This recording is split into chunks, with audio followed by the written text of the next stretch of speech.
Namaskar and welcome to Sansad Television. I am Vishal Dahiya and you're watching our show Perspective, where we bring you detailed analysis of national and international issues. Today we're going to talk about the issue of freebies and the impact it has on the economy.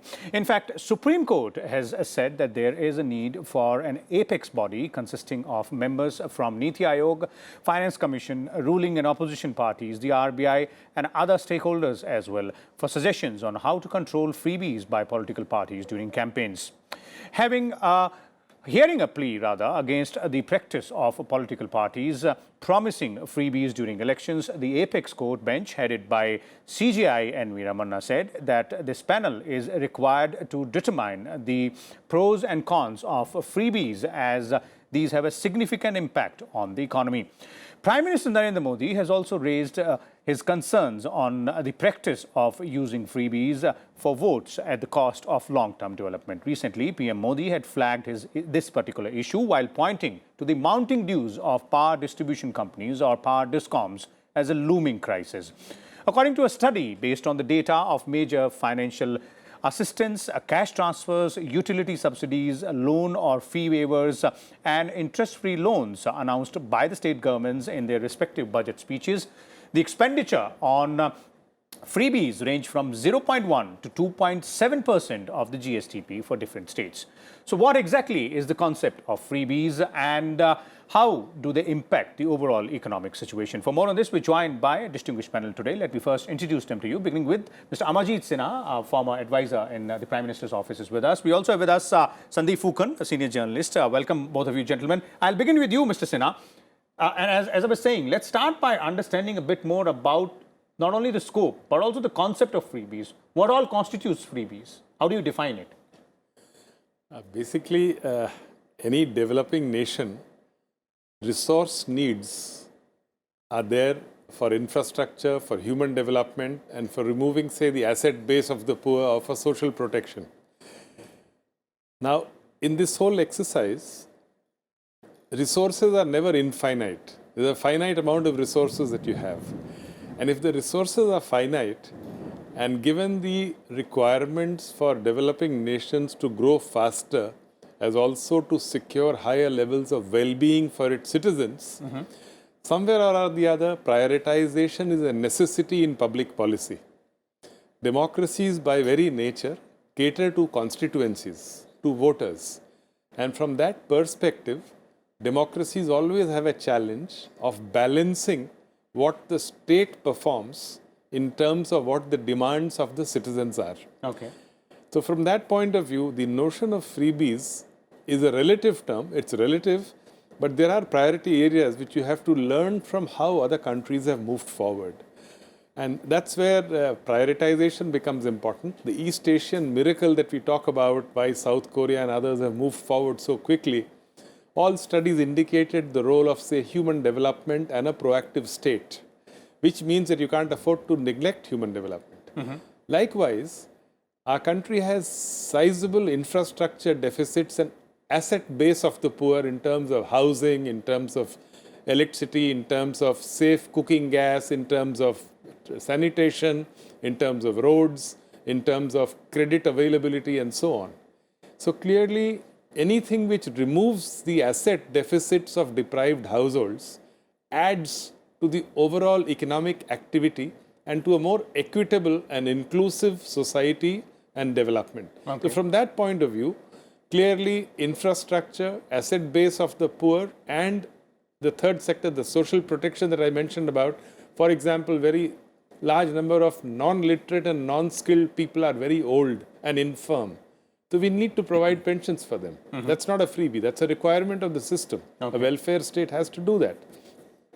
But if your levels of income poverty are already low, for example, in the case of Punjab, and your public debt is very high, there are dangers. The danger is it completely, you're not able to expand your investments in human development. In Punjab, for example, when you compare with Himachal Pradesh, where human development has moved much faster, women's equality, empowerment, all these are challenges for Punjab as well. While it has been very successful on incomes, it has a lot more to do on social development. But if it puts all its resources for a particular activity, or most of it, then it'll not have resources left to do what is necessary for it to do. Okay, we'll come to the states part as well, and we'll look at other states also. There are various other states wherein the freebies are almost around 2% of the GSDP, and we'll look at that aspect and try and understand how it can be done. But Sandeep, do you agree with Mr. Sinha here when he says that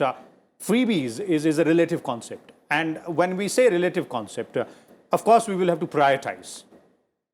Absolutely. In fact, I think that freebie as the term, the term that we use very commonly, it has a negative connotation, as if you're throwing away something free of cost.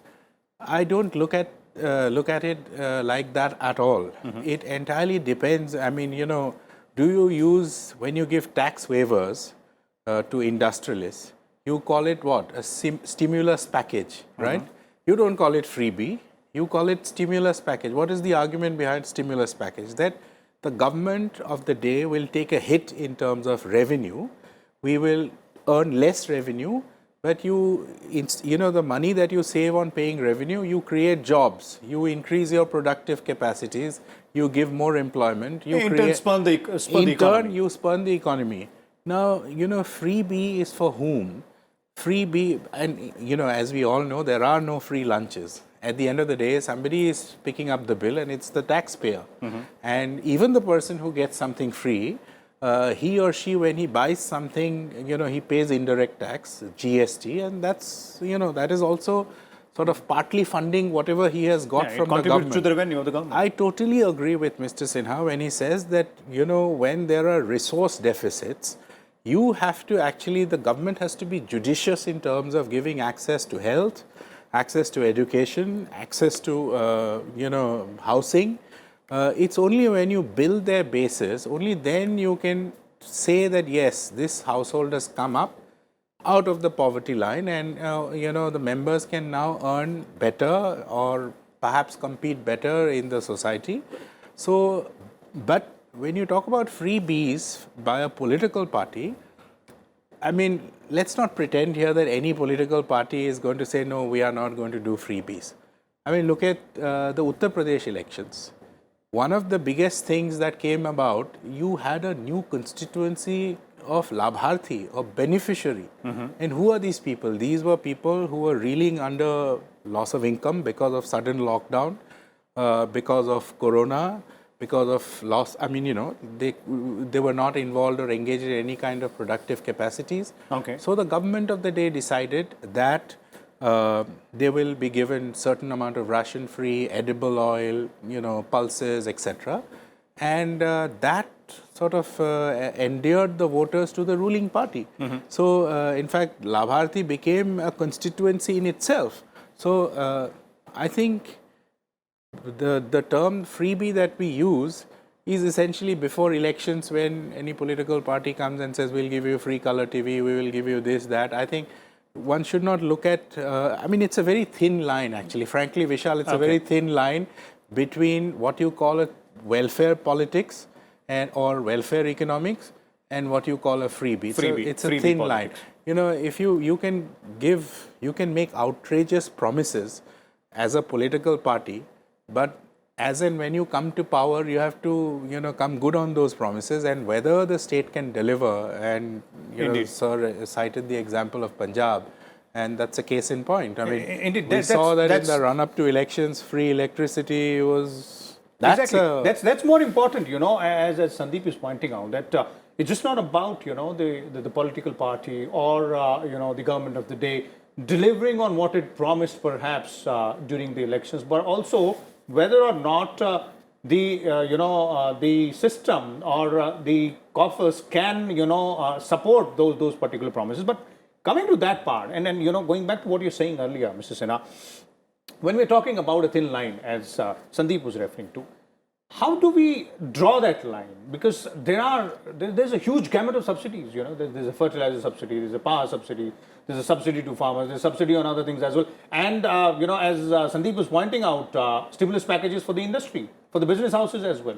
So where do we draw that line? I think this is where, besides prioritization, and I agree with what Sandeep was saying, ultimately, everything is a cost to the government in the sense that even when you write off loans. So I think it's important that we address this. Therefore, when I was researching on the subject recently, I made the point about the ratio of direct and indirect taxes. How much do you tax households and how much do you tax goods? Because taxes on goods apply to everyone, whereas taxes on individuals and households apply to those who are in that bracket. It's important. And also some of these write-offs send the wrong message, that state has the resources for this but not for something else.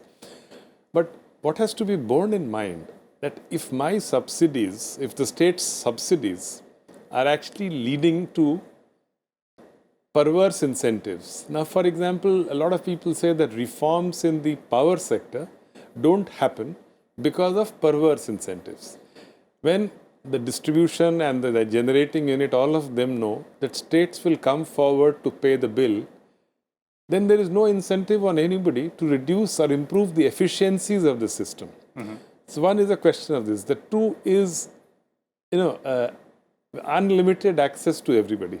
Now, this issue about Labharthi Varg, which Sandeep mentioned, as all of you are aware, the socio-economic census and the deprived households identified therein in 2015, it started in 11 but completed in 15.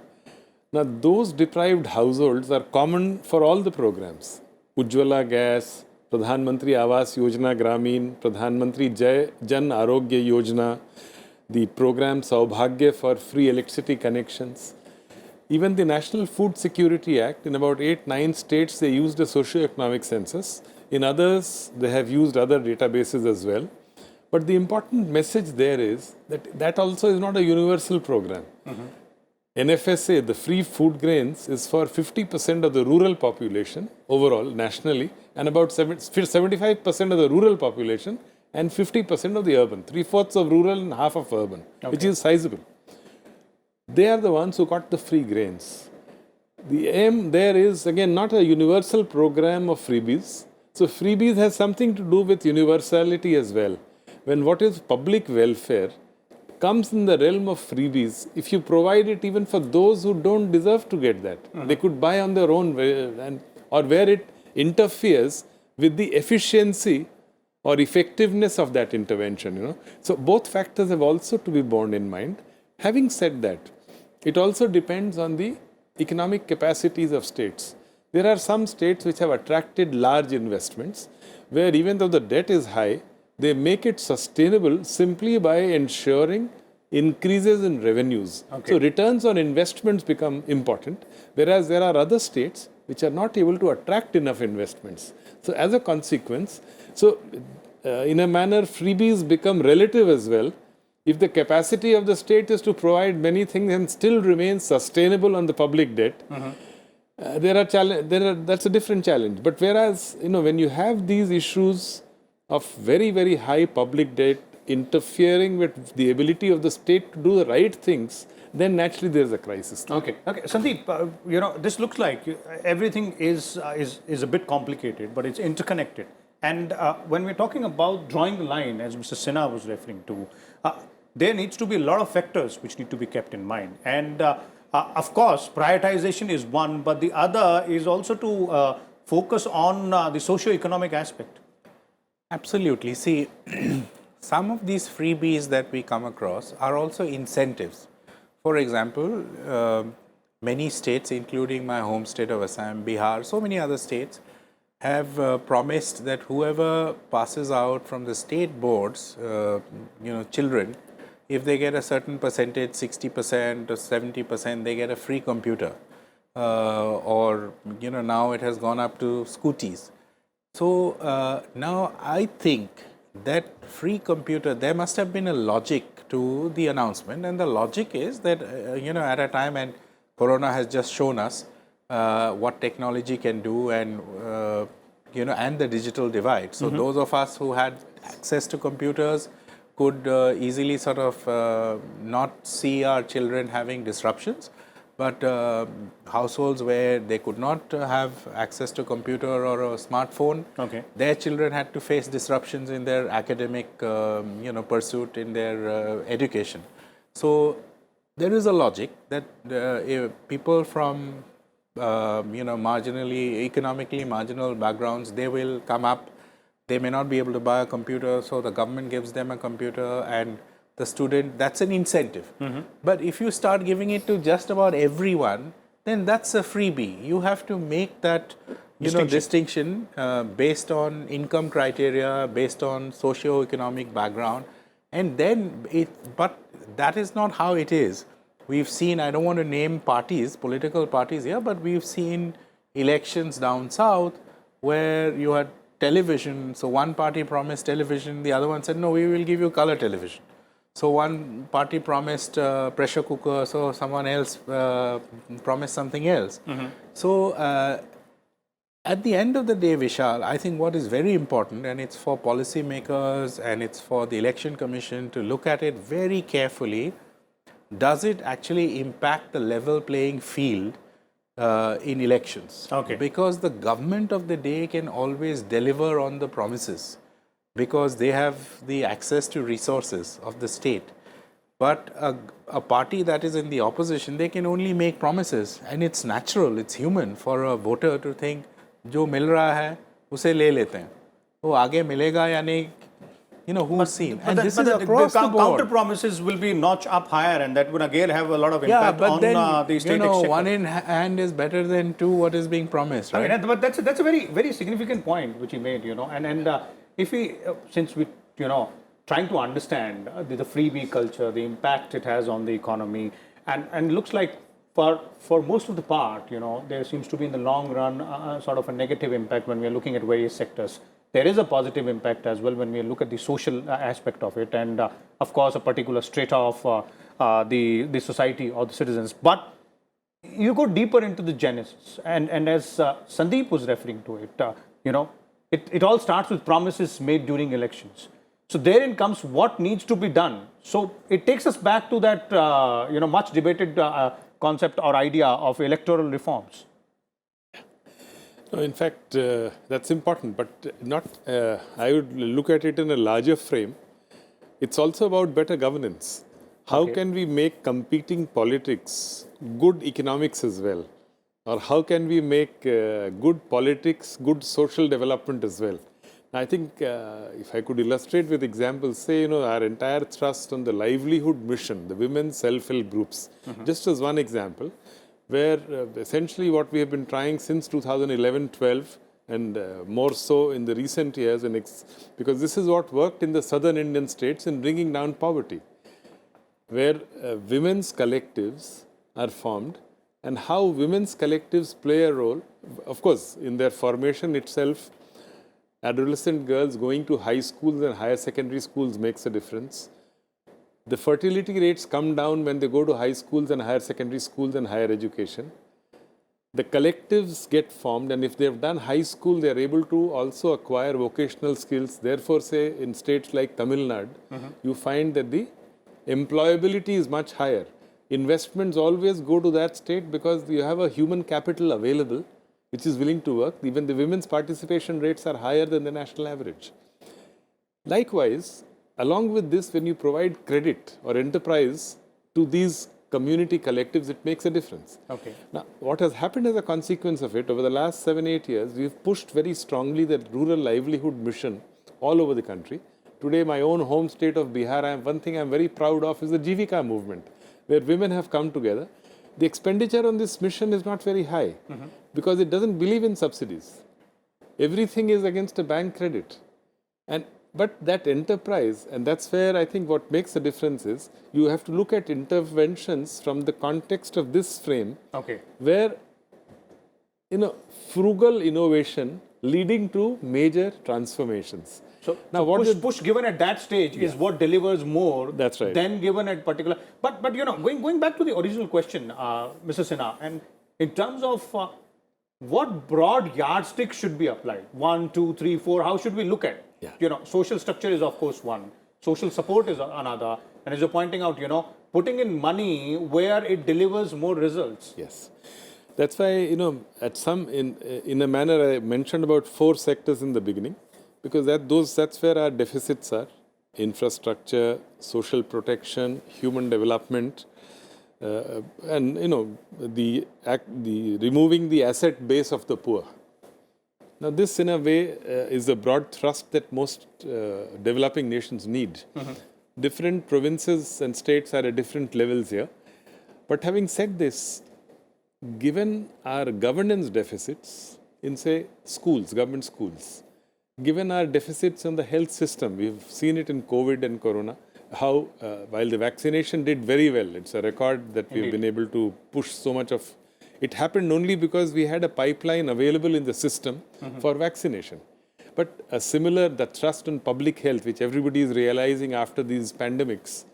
So I think all that is going to cost money, health, education, and globally, the message is very clear that these are sectors where public investments are required, and that much as the private sector can run enterprises and do many things, given the information asymmetry and given the needs, there are certain sectors where market failures happen and public systems, will have to play credible public systems are needed. Health is one of them. Education from an equity perspective, you actually require investments, and there are many states in the country which clearly establish why we need to do this. So I would argue that, for example, a state like Jharkhand or even Bihar, where again, the other change which you find besides the expansion of the livelihood mission in the whole country, today we have about 85 million women as a part of this system. The other change we notice in my own home state of Bihar, till 15 years ago, at the secondary school level, you had 37-36% girls, rest of them, 64% were boys. In most of these northern and eastern Indian states also, whether it is Orissa, West Bengal, Assam, we are moving towards a 58-62 or a 59-61, which is a very positive thing, which means a lot of what has happened in the southern states is also happening in these other states. So I think this is what is going to change governance. Similarly, the local government or the panchayat government, how does one improve governance? We've been talking about decentralization. Governance improvement comes through countervailing presence of community connect and community organizations with social capital, like the self-help groups, for example. So I think in many ways, governance improvements and priority expenditure areas, which make a difference to overall well-being, as also secure a rate of growth, which is good enough to release resources to invest for well-being. I think that's what we're looking for. Focus on grassroots and on infrastructure there as well, if you have to sum it up. Sandeep, would you agree to this part there that politics, of course, is a very integral part of the democratic system, but governance, a good governance with a mix of good politics and good economics is something which perhaps might deliver the results when we are talking about whether you call it freebies or subsidies. Well, that's the theory part. I mean, I was listening to Sir very carefully. That's the theory part. But see, at the end of the day, for a political party, nothing is bigger than winning an election, right? And but if you deliver on the grassroots, no. So the point is that political results. The point that I was earlier trying to make is that many a times, the relationship is quite asymmetrical. So, for example, I'll take you back to just before the 2009 election. The UPA government announced a farm loan waiver, and that sealed it for them. I mean, you had millions of people affected by that one single decision. In UP, where it seemed like a close contest between the BJP and the Samajwadi Party, and it was almost a bipolar election, you saw what wonderful results the BJP got, and they were highlighting again and again the Labharti group, and that's why I mentioned Labharti. Now, I know that that's not a freebie. I know that, it'll be considered as welfare politics or welfare economics. And it was need of the hour. Given the backdrop of COVID and lockdown, and it was the need of the hour. But, has it put the opponent, the political rival, at a position of disadvantage? Yes, it has. And it is always the case with, look at Chhattisgarh, for example. They've started purchasing cow dung, and very interestingly, they came up with this economy, which is they're focusing on rural economy, where they'll now buy, Gaumutra and cow dung from the farmers. Now, that's direct cash transfer. It is very difficult to counter cash at hand by promises made by a party which is out of power. So that is the point that I was trying to make. Politics will always remain an integral part, but as Mr. Sinha was referring to, and you're also partly agreeing to, that ultimately it boils down to work being done on the ground, what delivers results as well, and politics mixed with the good economics and good governance as well. So there it is, all about the issue of freebies and the kind of impact it has on the economy. What are the pros and cons here? We thank once again Mr. Sinha and Sandeep, you as well, for sharing your views and insight. We'll come back again with a different topic. Till then, keep watching Sansad Television. Thank you.